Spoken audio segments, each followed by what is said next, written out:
Gjykata e Elbasanit ka vendosur sekuestrimin preventiv të një sipërfaqe toke për 4200 metra shkatror të ish ndërmarrjes bujqësore në Elbasan. Kjo pronë dyshohet se është përfituar nëpërmjet fallsifikimit të dokumentave nga ana familjes Floqi. Ky vendim është dhënë pas kërkesës së prokurorisë. Nga hetimit, organi akuzës ka zbuluar se pjesëtarët e familjes Floqi kanë mundur të fitojnë nëpërmjet fallsifikimit titullin e pronësisë mbi këtë pronë, por dhe të fitojnë një dëmshpërblim në vlerën e 32 milion lekëve të reja. Ky dëmshpërblim është fituar pasi toka e përfituar nga kjo familje është përdorur për të kryer ndërtime informale.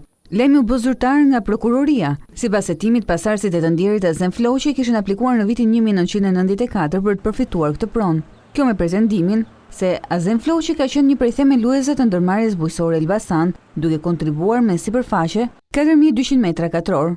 Në vitin 1995 ata kanë marrë nga Bashkia Elbasan një kopje të dokumentit të 1966-s, ku pretendohet se është emri Azem Floqit si një ndër themeluesit e ndërmarrjes bujqësore. Po këtë vit gjykata e Elbasanit i ka njohur kësaj familje pronësinë e kësaj prone që më vonë është zënë nga ndërtimet informale në një sipërfaqe prej 1900 metra shkatror. Për këtë shkak, në vitin 2015, familja Floqi ka përfituar një dëmshpërblim në masën e 32 milion lekëve të reja.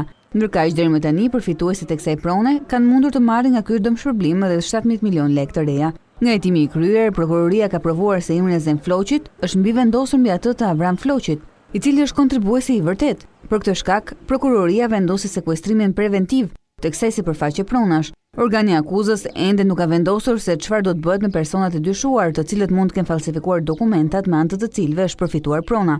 Kjo për faktin se vepra penale e falsifikimit mund të ketë ndodhur shumë kohë më parë dhe ajo mund të jetë parashkruar.